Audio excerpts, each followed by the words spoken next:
Prisioneros es una serie que estamos compartiendo desde hace algunas semanas sobre personas que estuvieron en cárceles físicas reales que revelan aspectos espirituales de una vida.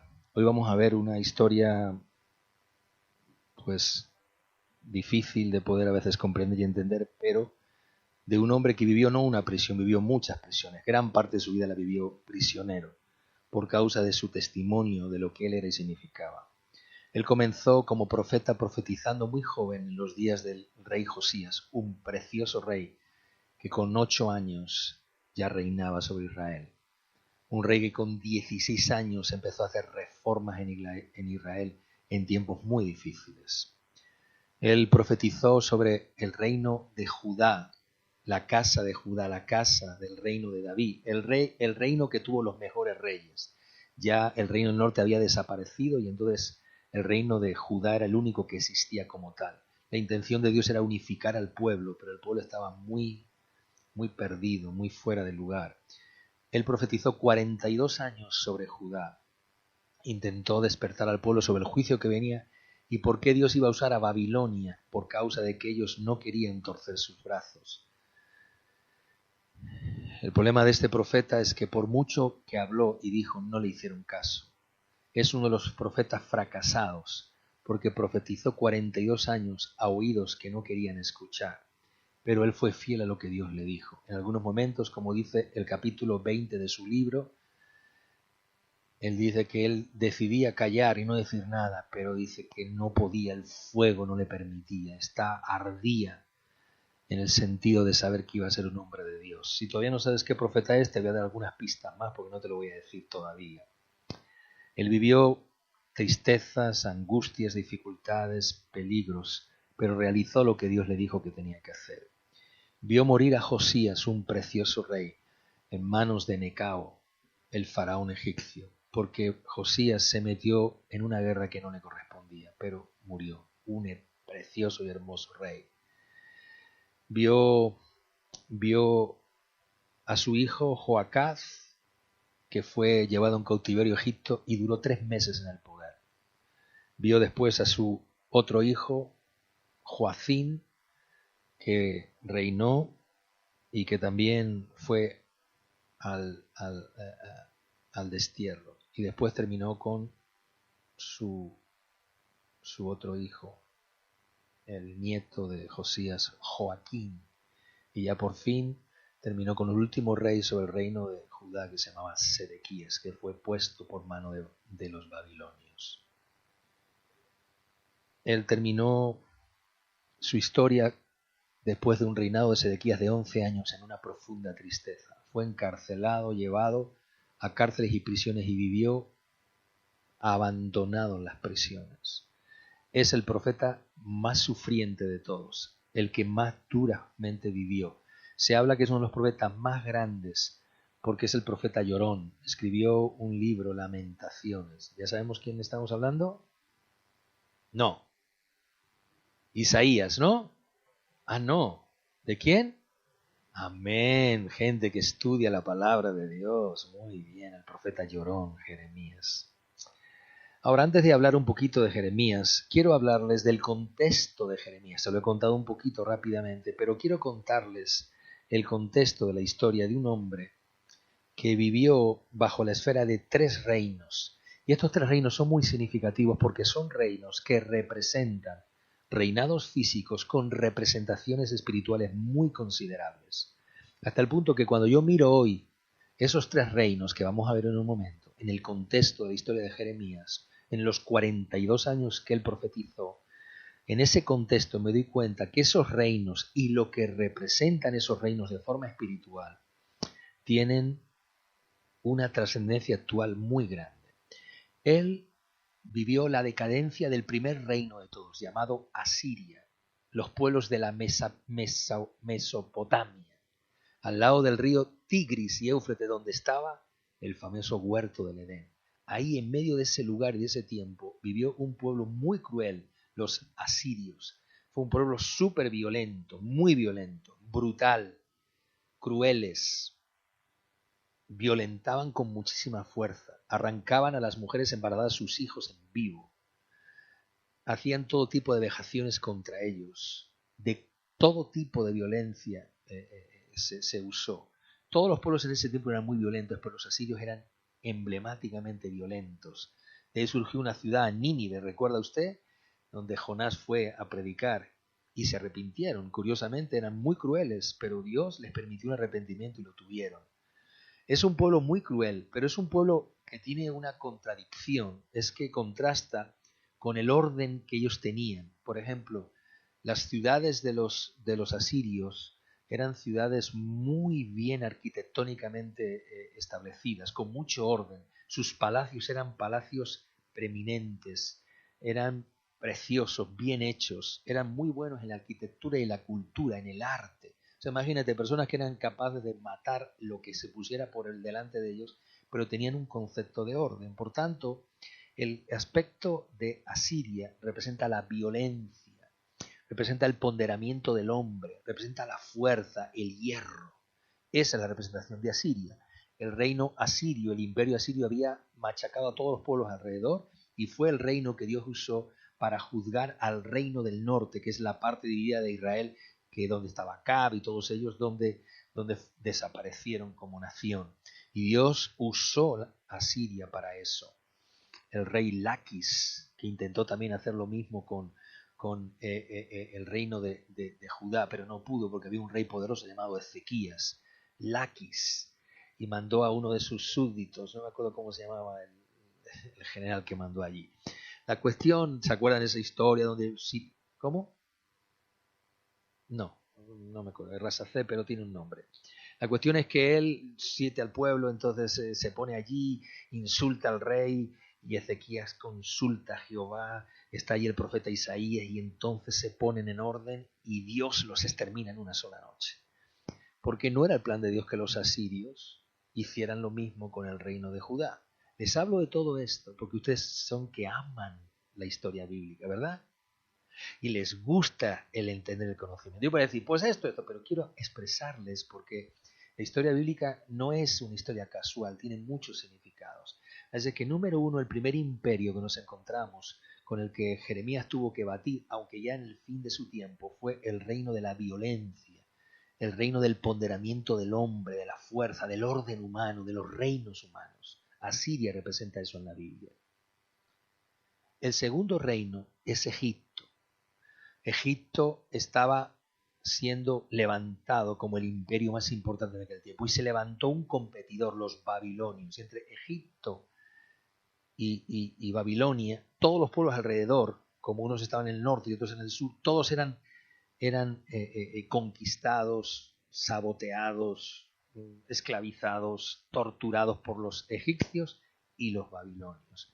Pero el primero que se levantó fue Egipto. Egipto es un imperio que revela el pecado, la esclavitud del pecado, pero por encima de todo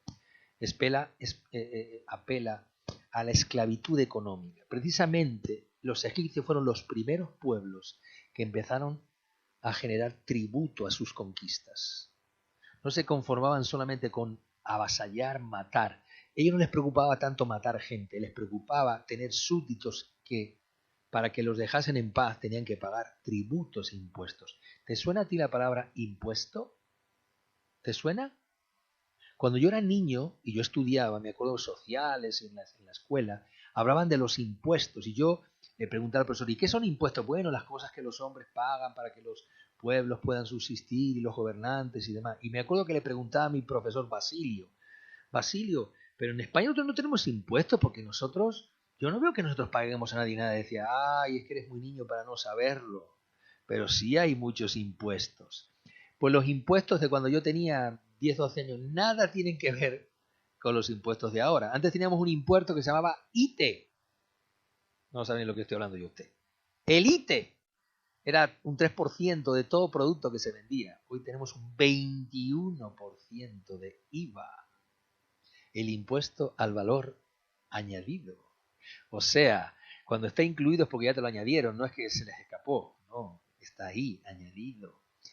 Y miren, Egipto era así, esclavizaba, administraba a los pueblos con la esclavitud económica. Ellos hacían que sucumbieran, porque si les quitaban las riquezas y los hacían tributarios, el pueblo, sin lugar a dudas, iba a ser esclavizado. Ellos entendieron que la mayor fuerza para conquistar no era como los asirios el hierro. ¿Era el qué? La economía. ¿Te suena eso a ti de algo? ¿Te recuerda que hoy las mayores conquistas no son con cañonazos? Los ejércitos de Oriente que habla Apocalipsis no son ejércitos que vienen con armas. ¿Cuál es el ejército de Oriente? La economía, el control de la economía mundial. ¿Te suena de algo eso? ¿Dónde está la mano de obra del mundo hoy? En Oriente. ¿Quién fabrica todo lo que tú tienes puesto ahí? Made in PCR. República Popular China.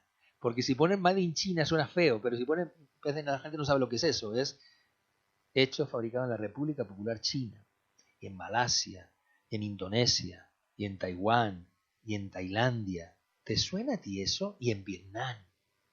¿Te suena o no te suena? ¿Dónde está el poder de Egipto? ¿En qué? ¿En esclavizar qué? A los pueblos. ¿Con qué? Con esto. Eso fue lo que Jeremías vivió.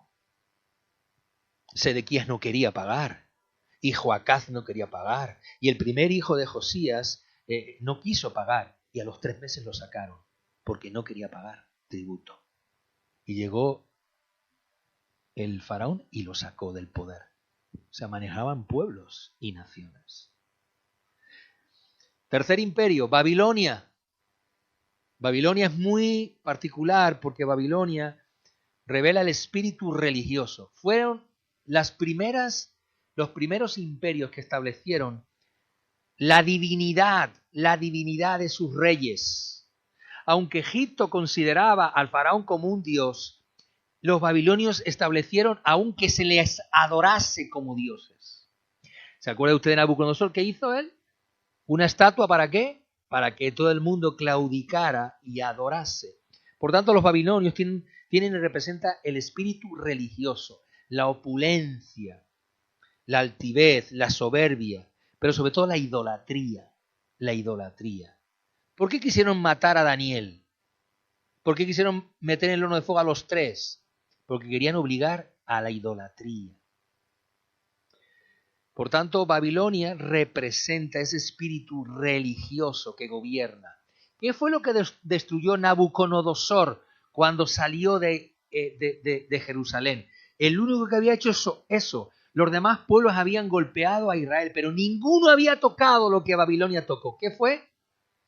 ¿Quién se acuerda? El templo. Se llevó los vasos, usurpó, dañó.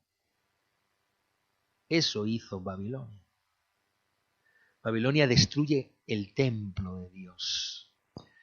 Número 1, Asiria. ¿El espíritu de qué? De la violencia, del hierro, de la fuerza, el ponderamiento del poder humano. Segundo, Egipto, el poder esclavizante a través del dinero y la economía y los tributos y los impuestos. Tercero, el espíritu religioso que quiere chafar. Toda religión quiere ser la mejor, la primera, la única, la verdadera, las demás no sirven. Nosotros somos los que tenemos el poder. Usted recuerda que en Apocalipsis se habla de Babilonia. ¿Y de qué se habla de Babilonia? ¿A qué la representa? ¿Cuál es el sentido de la gran ramera? ¿Qué significa eso? El espíritu religioso de aquellos tiempos y aquellos días. Estos 3 imperios son imperios que Jeremías tuvo que vivir con ellos. Escúcheme, por favor. Escuche.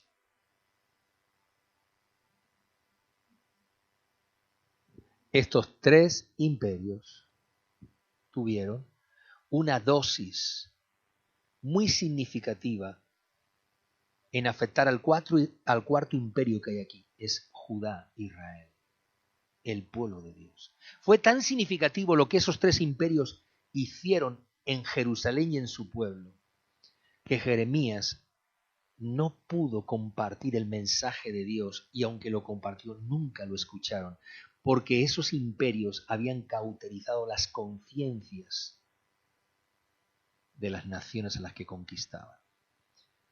Asiria había golpeado con poder al reino del norte y lo había exterminado con mucha crueldad. Egipto había metido en una esclavitud financiera a Israel, donde tenían que pagar tributo para que no los conquistasen.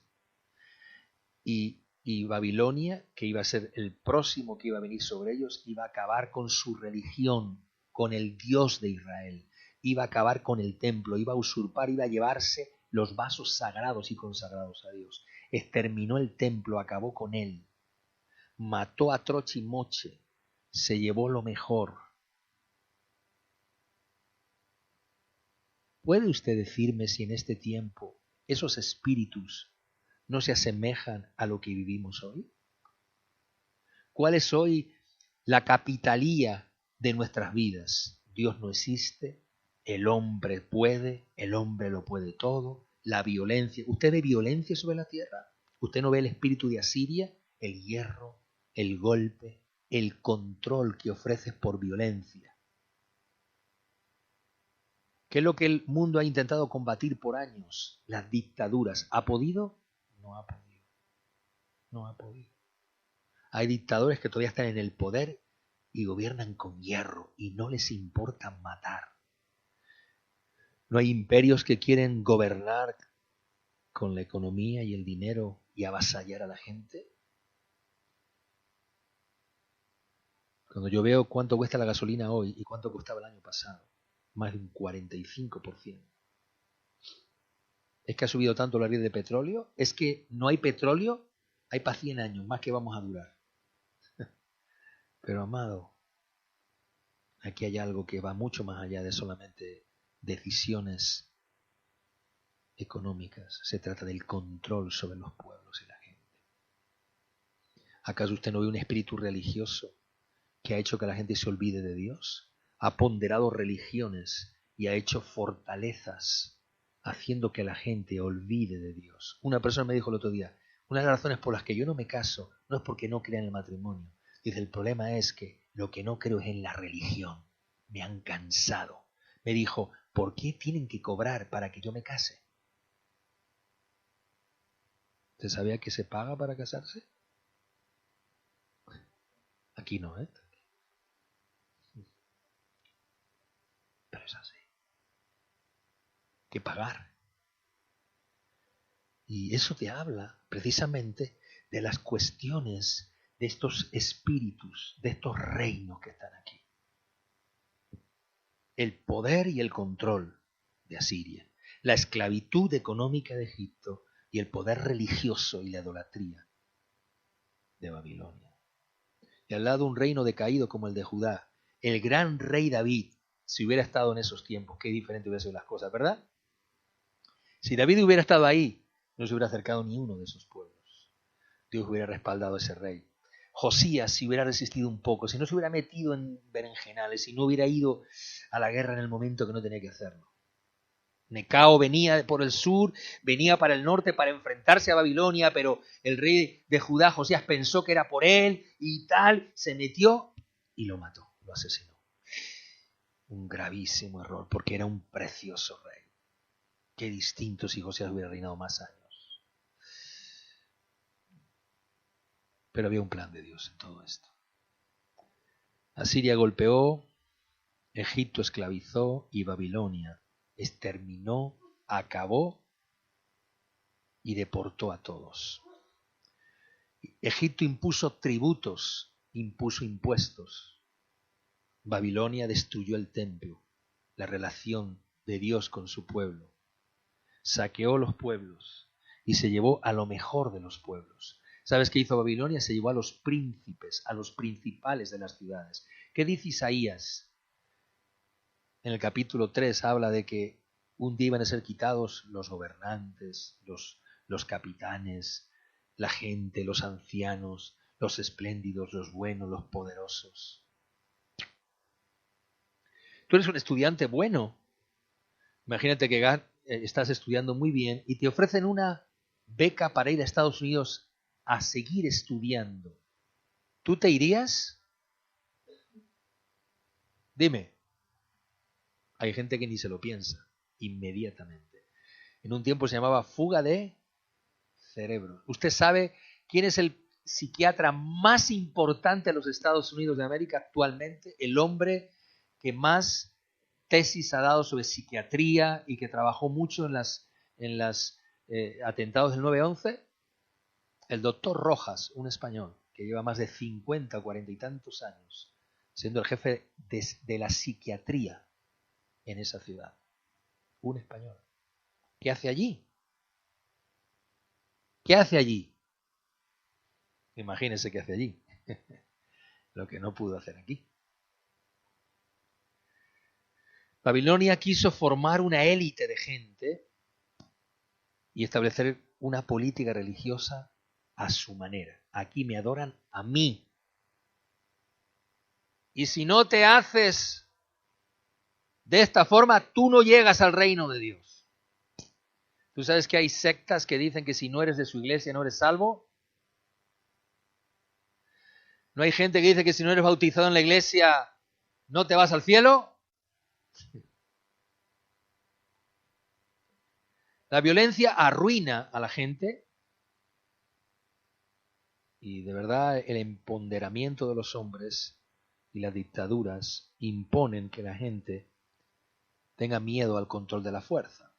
Pero al fin y al cabo, la violencia de armas no es la más importante ahora. Una pandemia, un virus, detuvo el mundo. ¿Cuántas bombas tiraron?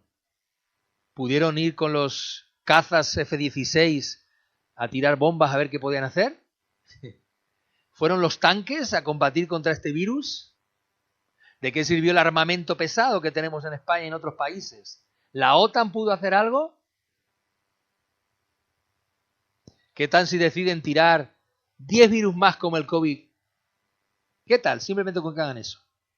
¿Qué tal si deciden miren, las cepas de la viruela, que ya es algo que hoy no, ya está, esa enfermedad está acabada, ya ni se tiene.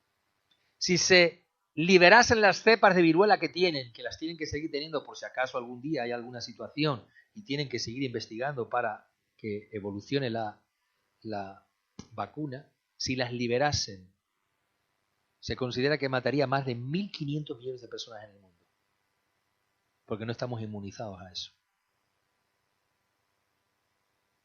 Hoy el poder es Asiria, lo fue en un tiempo.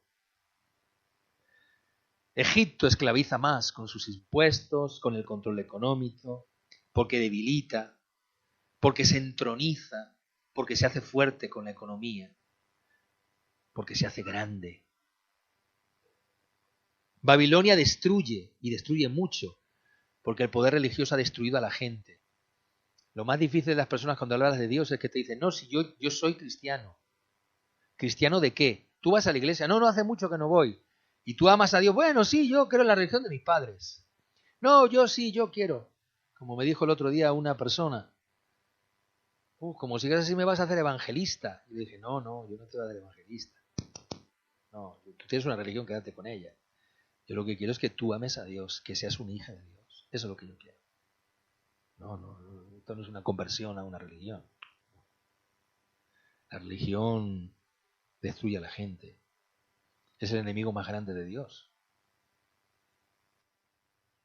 La religión lo que hace es que quita a Dios del mundo actual y establece que la religión es un apartado de tu vida. Vas a un templo el domingo y ya está, ahora te vas a tu casa. No. Un hijo de Dios es hijo de Dios todos los días o solo los domingos. Ahora resulta que Juan Pablo va a ser un hijo de Dios solo los domingos. ¿Por qué? Porque va a ser solamente hijo de sus padres un día. Y le va a decir a su mamá y su papá, mañana no soy tu hijo, porque es lunes.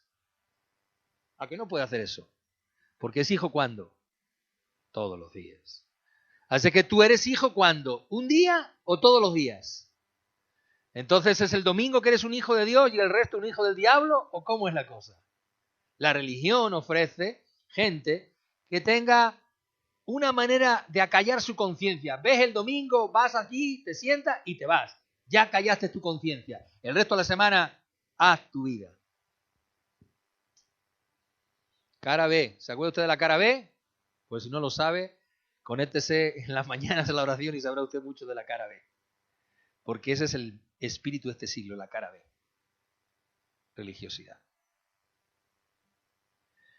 Babilonia creó una élite de gente a través del poder y la mano religiosa. No sé por qué esto me recuerda, disculpe que se lo mencione, me recuerda mucho al Opus Dei. Porque es una casta de personas, me recuerda mucho a los masones. Esa casta de gente que están preparándose para el poder. El día que sepamos cómo los presidentes son elegidos por esas castas y por esos poderes fácticos religiosos, detrás de todos esos sociedades escondidas, secretas, en teoría religiosos, se manejan muchas decisiones mundiales. El Club Bilderberg. ¿Usted ha oído hablar de eso? Pues infórmese. El Club Bilderberg. Los poderosos mandatarios del mundo, más influyentes, que toman las decisiones del mundo, que son capaces de quitar y poner gobiernos, presidentes. Esto es lo que quería hacer Babilonia. ¿Por qué te crees que se llevó a Daniel y a otros muchos? ¿Qué quería hacer con ellos? ¿Formarlos a qué? A su antojo. Así quiso hacerlo. Babilonia es la soberbia religiosa. Y eso es lo que se enfrentó. Miren, resumen, estoy introduciendo, todavía no empecé. Asiria arruina conciencias y por tanto destruye el progreso de la gente. Egipto arruina la economía y por tanto esclaviza a los pueblos. Y Babilonia arruina lo espiritual porque aleja a Dios de la gente. Esos son los reinos de este siglo, que están ahí desde el año 600 a.C., o lo que es lo mismo, 2500 años atrás, sus poderes siguen estando ahí. Y nos enfrentamos a ellos cada día. Judá, el reino del norte, muere, pero Judá, el reino del sur, Jerusalén, el reino de David, el reino bueno de los reyes buenos, algunos malos, pero mucho más buenos que malos, cayó, fue golpeada y tuvo que hacer algo. Cuando vio a un profeta como Jeremías, lo quiso acallar, quiso encarcelarlo. Diga conmigo, porque se encarceló la voz de Dios. Y eso es lo que representa Jeremías. ¿Cómo hacemos en este tiempo para encarcelar a la gente, para que no diga lo que Dios quiere que se diga? Y esa es la representación de Jeremías. Y cuando Dios puso en mi corazón esta palabra hace algunas semanas atrás, me hizo ver con qué estrategia Jeremías fue encarcelado por su propio pueblo, por sus propios reyes, Sedequías, su propio pueblo, por la élite religiosa que se estaba administrando. La palabra principales, príncipes, se menciona constantemente en Jeremías. Todo el tiempo son los principales, ni el rey tiene potestad ni autoridad. Le dicen los principales al rey, mete a Jeremías en la cárcel. Y él dijo, mira Jeremías, yo te aprecio, pero nada puedo hacer, esto me están diciendo que lo haga, lo voy a tener que hacer. Ya no tenía ni gobierno. La élite religiosa, el poder fáctico detrás de los pueblos hace que la gente calle. Y nos hacen callar, con muchas cosas nos hacen callar. ¿Usted vio la campaña ahora mismo que hay en la ciudad?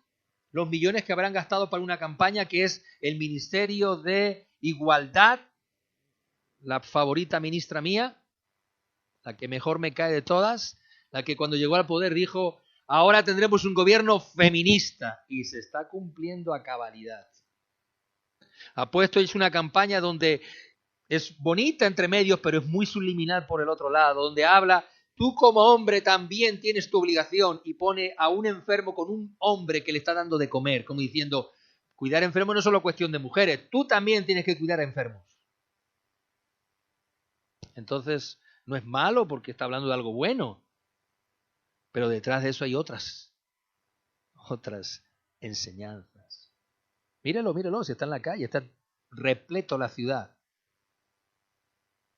Esas son las élites, esas son las razones por las que nos hacen callar y por las que los hombres como usted y como yo, como personas, nos acobardamos mucho de ver que cada vez no puedes decir nada. Si hablas de los homosexuales, cuidado por lo que hables. Si hablas de las lesbianas, cuidado si hablas de eso. Si hablas no, cuidado, no digas esto. No hables de la mujer porque entonces se te echan encima. No digas nada, ¿por qué vas a decir? Y entonces hay un silenciamiento en la conciencia. Jeremías fue así silenciado a base de prisión, encarcelado. Jeremías 9:2. Jeremías. Ahora vamos a empezar. Discúlpeme que me he ido un poquito porque quería que usted supiera el entorno que se enfrentó Jeremías, que es muy parecido al nuestro. Jeremías 9:2. Mira cómo estaba el pueblo. Es sorprendente este pasaje y doloroso escucharlo. ¿O quién me diese en el desierto un albergue de caminantes para que dejase a mi pueblo y de ellos me apartase? Porque todos ellos son adúlteros, congregación de prevaricadores.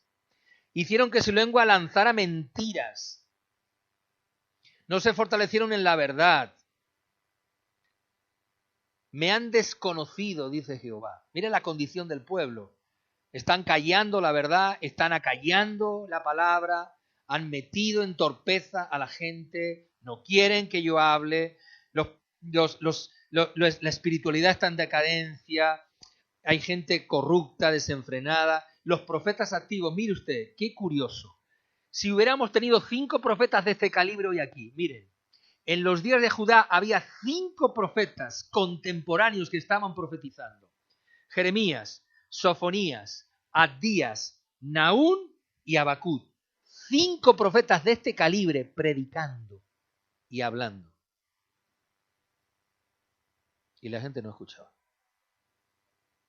No escuchaba. Hasta el punto que se levantaron incluso profetas imitadores. Jeremías 23:14. Miren los profetas imitadores, cómo imitaban.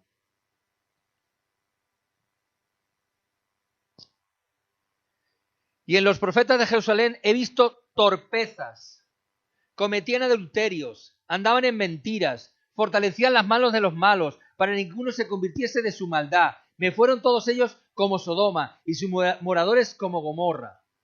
Está hablando de los profetas imitadores. Abominaban al pueblo, falseaban, regalaban el oído a la gente para que no se escuchase. Y cuando Jeremías decía, vamos a ir en cautividad, callen, no hagan caso a ese hombre, está loco, ese hombre no habla verdad, quiere maldad, desanima el ánimo de los guerreros. Así decía. Los pueblos estaban sometidos a una palabra que no era la de Dios y todo el tiempo a los profetas que hablaban de parte de Dios los amedrentaban, los encarcelaban y los inducían a callar.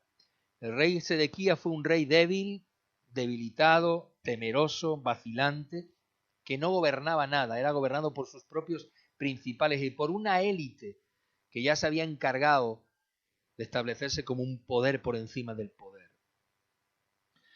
La palabra que se usa para príncipes, que ahora la vas a ver, es una palabra muy especial porque habla de las cabezas de las casas. Y aquí dije, Señor, ¿qué está pasando en este tiempo? ¿A qué golpearon a Jesús cuando estaban amedrentándole antes de ir a la cruz? ¿Qué le golpeaban? ¿Qué le golpeaban? La cabeza. ¿Qué está el diablo golpeando en este tiempo más que nunca? Dígame, ¿el qué? Las cabezas. Que los hombres no sean, que los hombres no entiendan, que los hombres no quieran.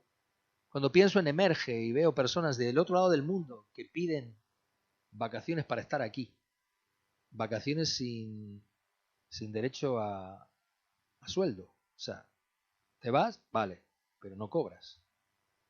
Y deciden, porque tienen hambre. Y yo me acordaba, a los hombres hay que empujarles. A las mujeres hay que facilitarles. Y yo pienso, nos está golpeando la cabeza. Pum, pum, pum, pum. Las cabezas estaban confundidas, los pueblos también. Y amado, cuando se levanta un profeta y habla estas cosas, ¿quién lo quiere escuchar?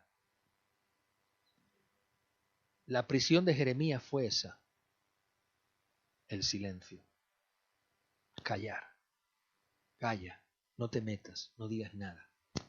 Déjalo, no digas. Miren, cuando tú reprendes a alguien en este tiempo, no gusta nada. ¿Sabes? Hoy por hoy, cuando vas a reprender a un hijo, lo que la gente te dice, ay, venga, ya, déjalo, venga, no te preocupes, ya. Ay, no sea tan, cada vez más. Yo no quiero lo que viví con mis padres cuando yo era muy niño, que mi padre pues era sargento primero, con galones de general.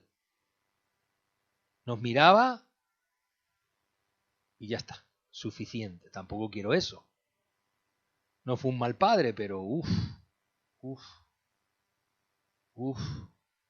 Mi mami toda la semana sola con nosotros, 5 guerreros, bueno, en aquel tiempo 4 porque la pequeña todavía no había nacido, pero 4 guerreros, 3 guerreros y una guerrerilla. Y entonces mi madre decía, ya verás, cuando venga papá, ya se lo voy a decir todo lo que hemos hecho nosotros. No, mamá, no. Y entonces venía papá y ya el viernes por la tarde todos estábamos allí. ¿Se lo dirá o no se lo dirá?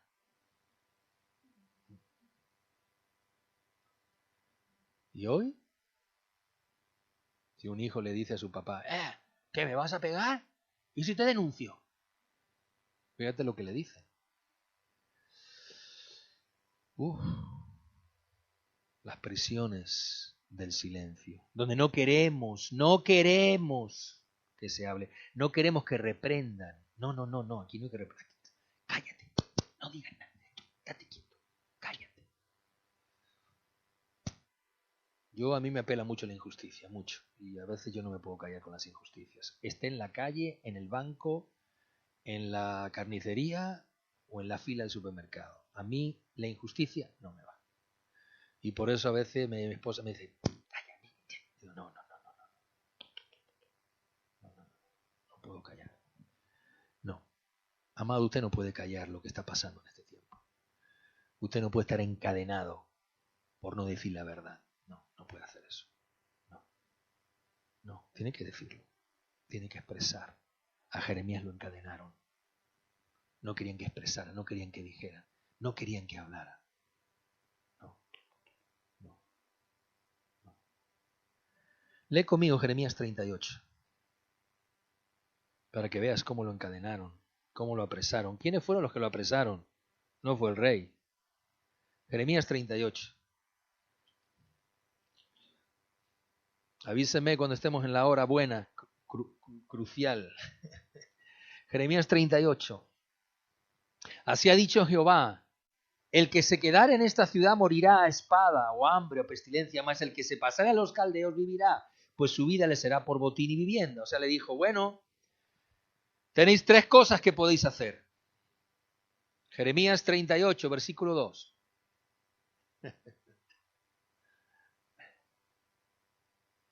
Le dijo Jeremías a todos, tenéis 3 cosas. Si escapáis y huís del asedio, los enemigos, los animales, acabarán con vosotros. Si permanecéis y peleáis pensando que tenéis que pelear contra Babilonia, pereceréis con ellos. Pero si os rendís y vais en cautividad, sobreviviréis. Es muy difícil decir eso, porque ¿cómo voy a pensar que eso es voz de Dios que me está diciendo que claudique a Babilonia? Pero es que lo que ellos no sabían, que el juicio que Dios había establecido no era de Babilonia. Dios estaba usando a Babilonia para juzgar a su pueblo. Pero ellos no lo entendían. No se podían revelar al propio juicio de Dios, que no era Babilonia, era Dios quien estaba usando. Babilonia fue un instrumento de Dios simplemente. Nabucodonosor fue un instrumento de Dios. De hecho, acuérdense qué le pasó a Nabucodonosor. Que después, wow, ese hombre se humilló ante Dios. Así que fíjense que les estaba diciendo, no se resistan a Babilonia porque se están resistiendo a mi juicio. Y ahora miren aquí el versículo 3. Así ha dicho Jehová, de cierto será entregado esta ciudad en manos del ejército del rey de Babilonia y la tomará. Digan lo que digan, esto viene. Y dijeron los principales del rey. ¿Ves que el rey ni habla? ¿Quién lo dijeron? Los príncipes, los principales, las cabezas de cada casa del rey. muera ahora este hombre, porque de esta manera hace desmayar las manos de los hombres de guerra que han quedado en esta ciudad y las manos de todo el pueblo, hablándoles tales palabras, porque este hombre no busca la paz de este pueblo, sino el mal. Es una lógica. No, es que está hablando cosas que son raras, pero estaba hablando voz de Dios. Y él tuvo el discernimiento de entender lo que era voz de Dios, pero la gente no lo entendía. Y dijo el rey Sedequías: he aquí que él está en vuestras manos, pues el rey nada puede hacer contra vosotros. O sea, las manos de Sedequías estaban atadas por esta élite espiritual, militar, de pensamiento, que eran los príncipes. Y entonces tomaron a Jeremías, le hicieron echar en la cisterna de Malaquías, hijo de Amelec, que estaba en el patio de la cárcel, y metieron a Jeremías con sogas, y en la cisterna no había agua sino cieno, y se hundió Jeremías en el cieno. Y después de este pasaje, me acuerdo que mi esposa hace unos 4 o 5 años predicó sobre un mensaje poderoso, sobre el hombre que sale aquí, Ebed-Melech, cómo sacar a la gente que está en el foso, cómo sacarlo con sogas para no hacerle daño. Y miren, amado, aquí quisieron silenciar la verdad. La quisieron silenciar. Mire el versículo 14 y 15 de Jeremías 37, anteriormente. Porque es que Jeremías ya viene de cárcel en cárcel. No creas que esta es la última vez. Pero él ya viene de cárceles en cárceles. Jeremías 37, 14. Y Jeremías dijo: falso.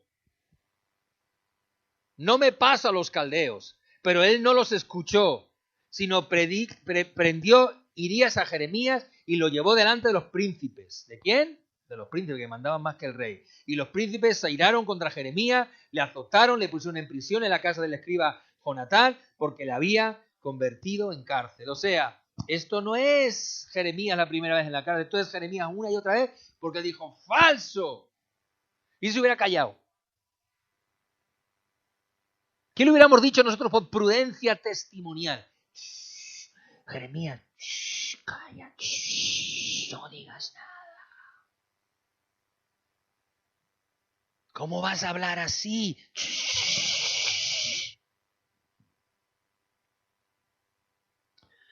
4 cosas que me gustaría decirte. La predicación termina ya. Fíjense qué sencilla es la predicación. Pero lo que te voy a decir es muy significativo. 4 cosas. Número 1. Un pueblo puede negarse e ignorar la palabra de Dios. Y puede vivir negando que Dios está hablando. Lo puede hacer. Número 2. Un pueblo puede perseguir a los que tienen la voz de Dios. Y lo hacen. Y obstaculiza para hacer que esa voz sea inservible, que no sirva para nada. Y casi siempre suele pasar que cuando tú quieres callar la voz de un profeta, lo que haces es injuriarlo y acusarlo aún con mentiras sin importar. Sin importar. Porque si una persona y los periodistas y un gobierno y la casta quiere dañar a alguien, lo daña, sin lugar a dudas, aunque sea la mitad mentira. Tercero, un pueblo puede negar que Dios esté haciendo juicio y puede intentar sofocarlo. Y la mejor manera que puede hacer es que, como no quiere ni quiere creer lo que Dios va a hacer, lo quiere sofocar, entonces pone a la iglesia como enemigo. Decir: no, es que estos cristianos, no, es que estos santurrones están hablando cosas que no son. ¿Qué juicio? Olvídense de eso, aquí no hay juicio ni nada. Eso no es verdad. Y en vez de arrepentirse ante la inminencia de un juicio, lo que hacen es defenderse. Y la manera de hacerlo es que en vez de redarguirse, actúan con escapismo. Y así sucede. Los pueblos, número 1, pueden o no creer la verdad, pueden o no injuriar y dañar al profeta. Pueden, sin lugar a dudas, negar el juicio y acusar a la iglesia y a los santos y a los hijos de Dios de que son ellos, porque no quieren arrepentirse. Eso es como tú vas a ver a una persona que sabes que está haciendo mal.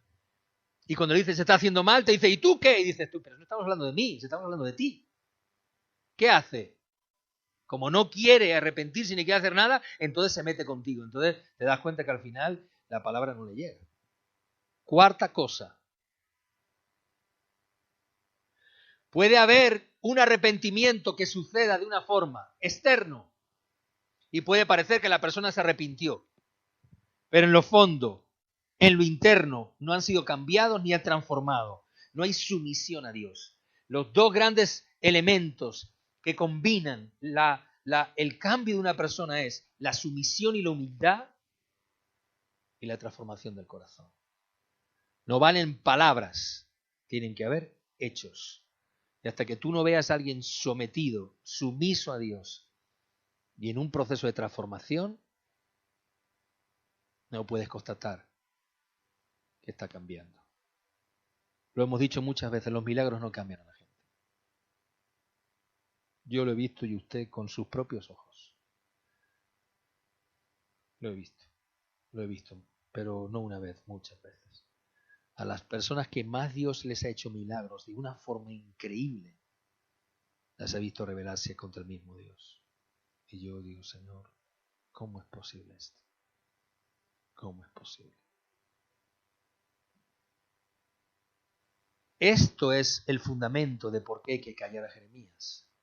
Porque no se trata de que usted como hombre hable o diga, sino se trata de que lo que usted dice no se tenga en cuenta, se vea vulgar, extremista, se vea que usted es un fanático religioso, se vea que usted no es nadie, que usted no tiene que decir nada a nadie. Calle, usted no tiene nada que decir.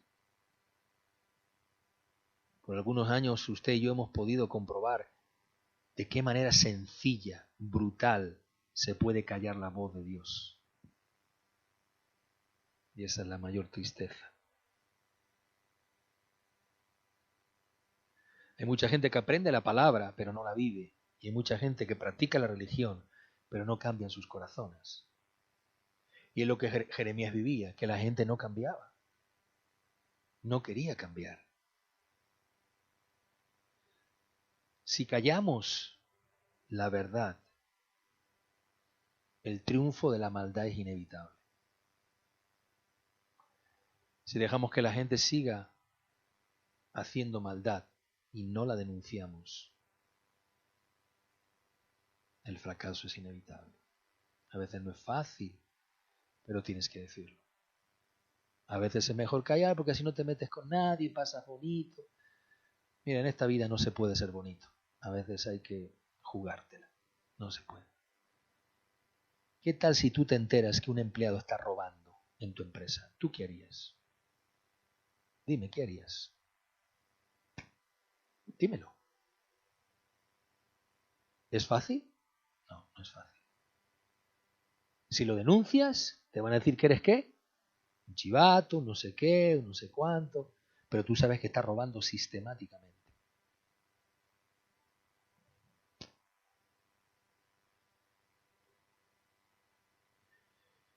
Si la profecía perturba los ambientes, entonces la mentira no se perpetúa.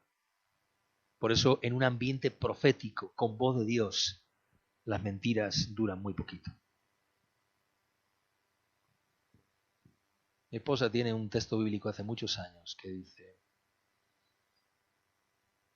ábreme las puertas de la justicia y entraré por ellas.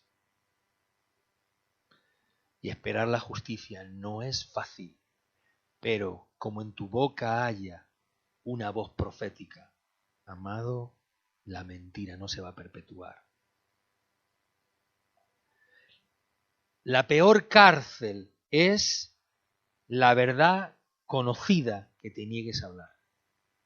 La peor cárcel es la verdad conocida que te niegas a hablar.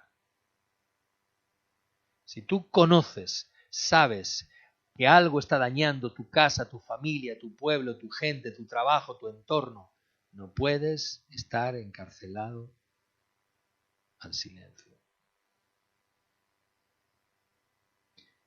El silencio hunde a la gente en el cieno. Lee conmigo el versículo 6. ¿No lo has leído? Entonces tomaron ellos a Jeremías 38:6 y lo hicieron echar en la cisterna. Metieron a Jeremías con sogas, versículo 6, última parte. Y en la cisterna no había agua, sino cieno. Y se hundió Jeremías en el cieno. La muerte de Jeremías era el silencio. Esa era la muerte de Jeremías, el silencio. Callar y no hablar es una cárcel de fango. Sin agua, sin un fluir, sin nada de Dios. Es penoso que el pueblo de Israel se haya convertido en eso. Cisternas rotas que no tenían agua y lo que tenían eran cieno. Si enterramos a los profetas y a la voz de Dios en una cisterna sin agua y dejamos a la gente con un templo vacío, sin mover de Dios, sin movimiento de las aguas, sin fluir de su espíritu, nos estamos haciendo y convirtiendo en una cisterna con cieno que ahoga la verdad. La tristeza de esto es que la cárcel donde metieron a Jeremías es una cisterna que debería de tener agua y no tiene, y que revela cómo era el pueblo. Pero lo curioso de esto es que la iglesia de Jesucristo del siglo XXI se parece mucho a esto. Cisternas rotas que no retienen agua. Cieno, donde los hombres de Dios son embullidos. Cada vez te atan más, no trabajes, no hables, no digas, calla, tranquilo, no. No denuncies, no corrijas, no. Yo lo siento mucho, amado, pero Dios no me llamó a eso. Lo siento mucho. Y si tú has hecho algo mal, te lo voy a decir. Lo siento mucho. Yo no puedo callar.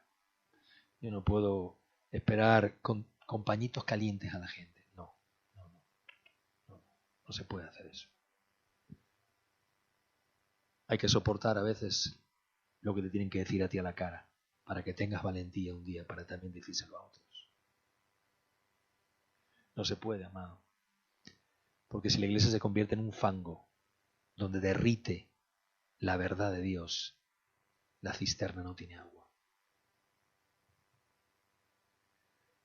No somos una cisterna sin un fluir de Dios. No somos una iglesia sin agua. No podemos, no debemos. ¿Cuál ha sido el pecado más grande en la historia de la humanidad? Estos días vi un reportaje sobre por qué la Iglesia Católica cayó ante las atrocidades de Hitler. Luego lo miras, te metes en internet y lo miras. ¿Por qué cayó? ¿Por qué la Iglesia en Argentina cayó ante las atrocidades de la dictadura de Galtieri, de Videla? Y yo viví en Argentina y te puedo asegurar que las secuelas son muy reales. Porque se metieron en una guerra contra las Malvinas, ese pueblo, para callar las miserias de esos dictadores. Más allá de la soberanía de unas islas, eso no tiene nada que ver. Pero fue la excusa perfecta para las miserias de esa gente. El pecado más grande es encerrar la voz y silenciarla entre cuatro paredes. Y si la iglesia se queda entre cuatro paredes y no confiesa, y no habla, y no expresa, y no dice, y no sale a los cuatro vientos y habla, entonces están amordazando la verdad. Jeremías es el espíritu de la gente que no se quiere conformar a este tiempo y a este siglo. ¿Tú sabes lo que le hicieron a Jeremías en esa cisterna? Lo dice Lamentaciones. Lee conmigo Lamentaciones. Date la vueltecita que está el libro ahí, Lamentaciones.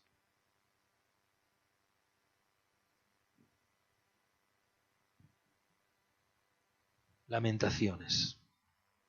Capítulo 3, versículos 53 al 57.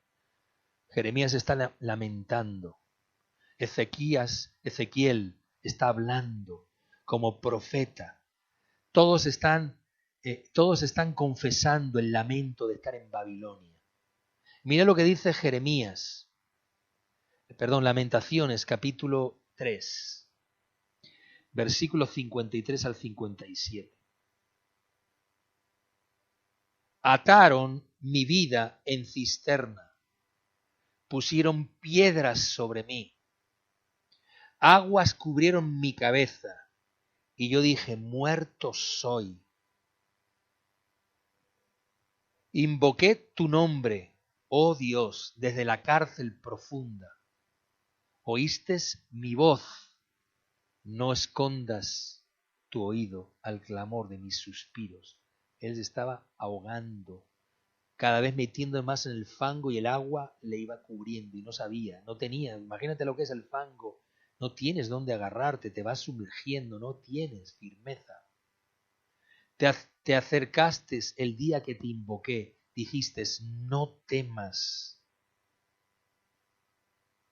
Abogaste, Señor, la causa de mi alma, redimiste mi vida. Eso es lo que vivió ese hombre. Eso es lo que vivió ese hombre. Quisieron romper su voz, pero desde la cárcel él gritó, gimió, habló y Dios lo escuchó. Diga conmigo, gritó, gimió y Dios lo escuchó.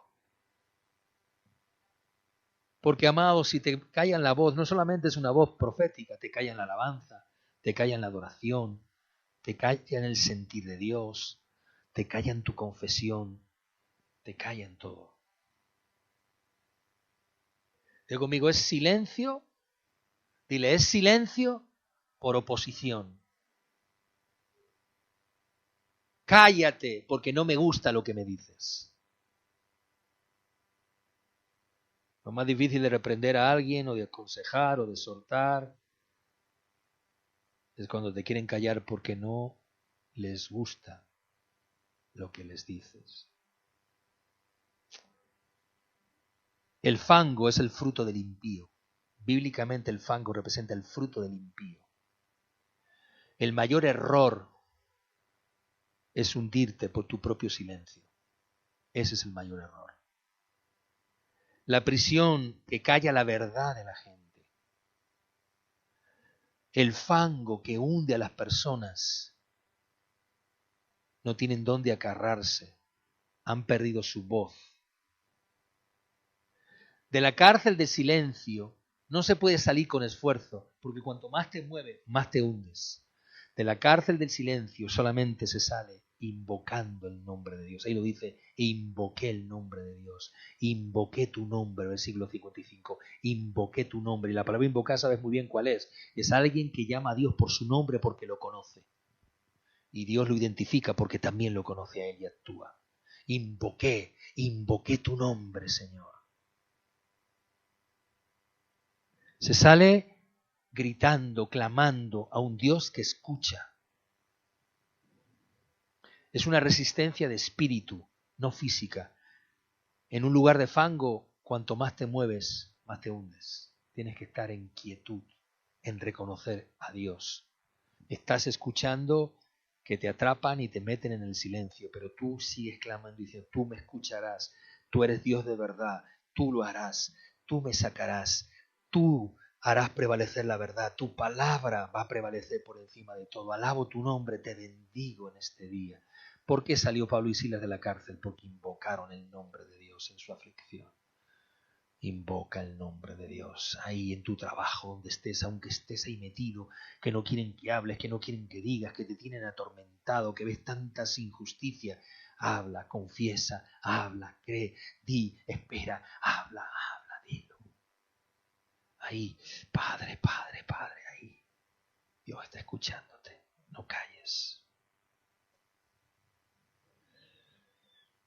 Te pueden hacerte preso, pero no pueden hacerte callar.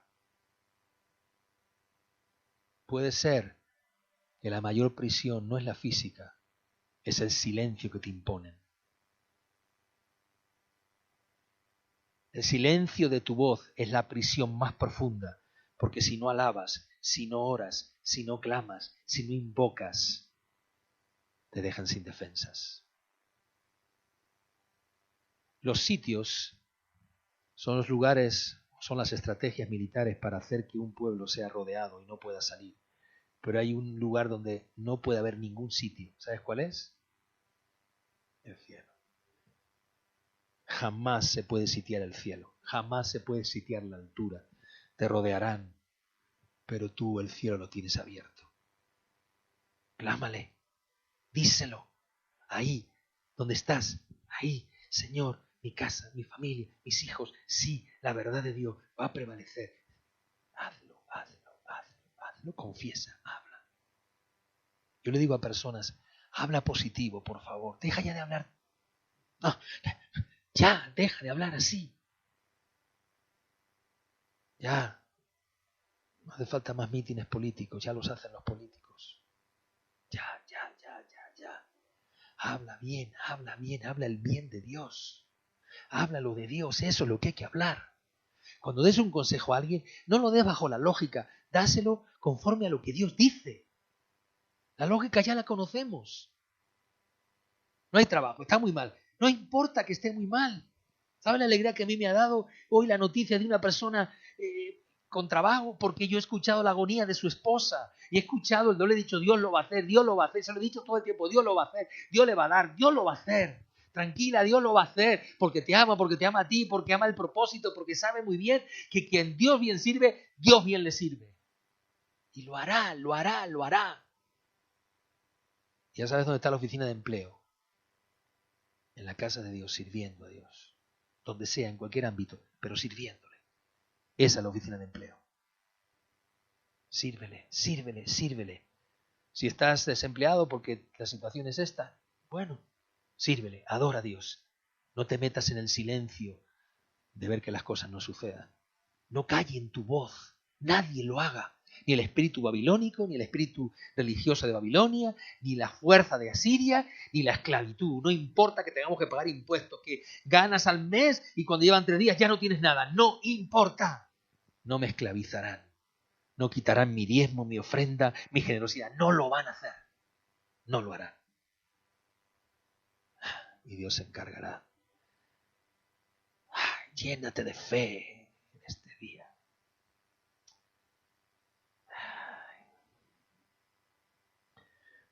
Si te callan, no callan solo tu silencio, no callan tu voz solo y tu verdad, también te callan la confesión y la adoración. Esa cisterna era una mordaza, pero en la casa del rey había un eunuco llamado Ebed-Melech.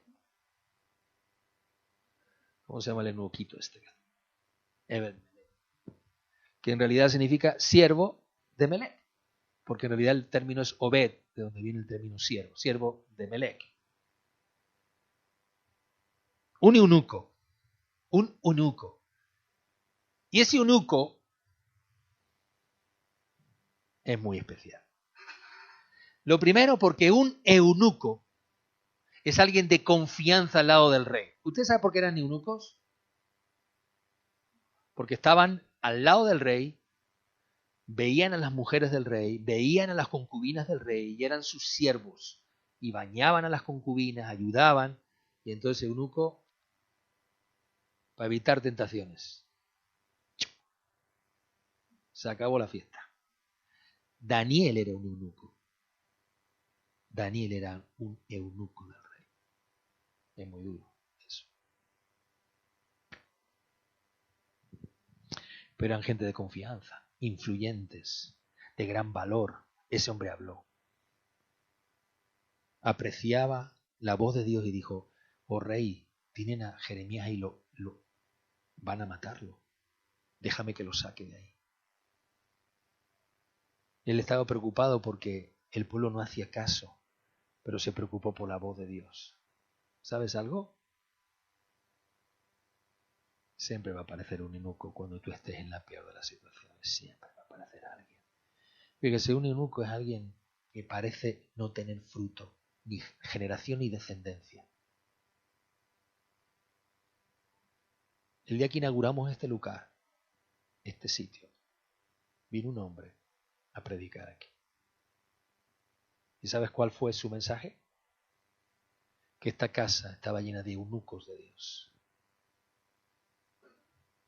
Y Dios le dijo a esta casa, no importa que parezca que ustedes no tienen fruto, ustedes son siervos de confianza del Rey.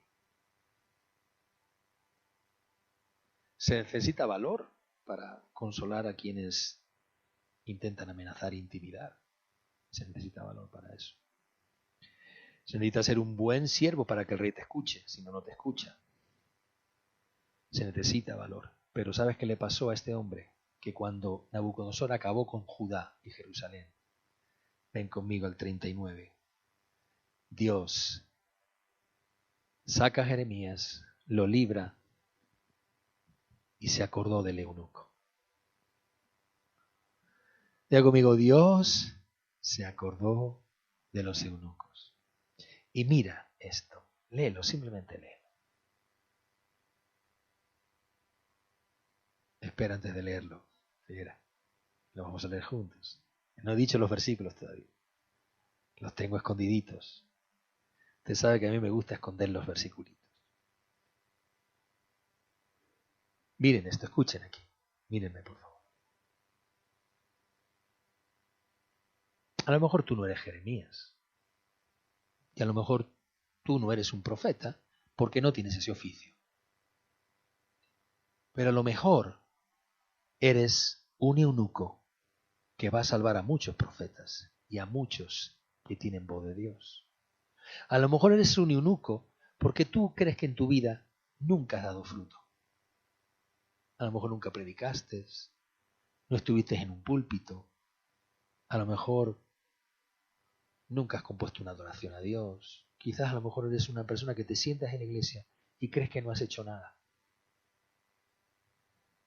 Pero en los días finales de la historia de la humanidad, lo que va a rodear a la gente de Dios son los que no tienen nombre, los que no parecen nada, los que no parecen ser nadie, pero tienen la confianza del Rey. Así es que a lo mejor tú eres un eunuco muy especial que Dios está escuchando. Y de repente ese eunuco le habló al rey y le dijo, salva a Jeremías, por favor. Atrévete a orar por profetas que saben que están callados. Atrévete a orar por ellos. Atrévete a orar por gente que sabes que están en el fango del silencio. Atrévete a orar por ellos. Clama por sus vidas. Intercede al rey por los Jeremías de este siglo. ¿Tú sabes cuántos profetas han sido callados en este tiempo? Una de las cosas que a mí más me ha sorprendido de todo lo que hemos vivido en este casi 2 años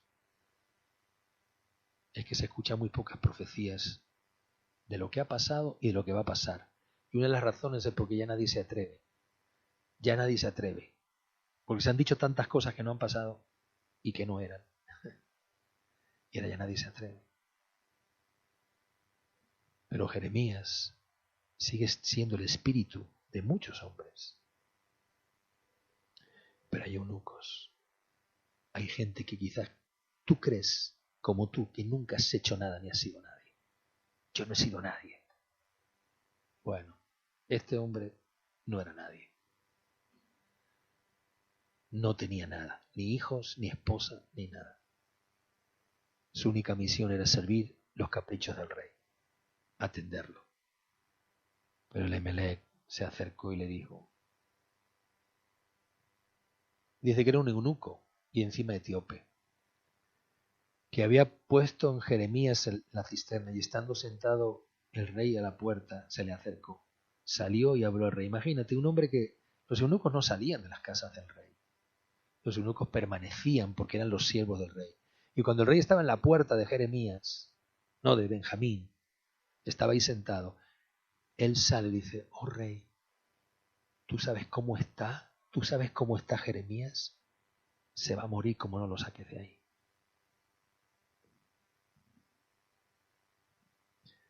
la recompensa de los que defienden su voz, la ayuda a los que quieren liberar la voz de Dios.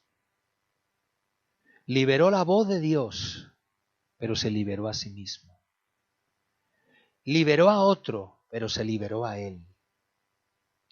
Eunucos que quizás no tienen fruto. Eunucos apartados para el momento final en la historia de la humanidad. Hombres de influencia, porque tienen el espíritu del siervo y tienen la influencia de Dios. Llevan y portan la influencia de Dios. Han estado fieles al lado de su Dios. Y como Dios sabe que son fieles, les entrega la última causa. Libera a Jeremías. Libéralo. Digo conmigo, son hombres oscuros, invisibles, transparentes. No conoces su nombre, pero poderosos en la influencia que tienen. El rey los escucha cuando se acercan. ¿Por qué Sedequías escuchó a este hombre? Porque era un siervo de primerísima confianza. ¿Qué quieres? ¿Cómo te atreves a salir del palacio para venirme a mí? ¿Qué quieres? ¿Qué me quieres pedir? Salva a Jeremías. No pidió por él, salva a Jeremías. Ahora leemos el versículo. Jeremías 39, versículo 16 al 18. Ahora está profetizando. Nabucodonosor acabó con el mundo y Raimundo. Y miren lo que dice.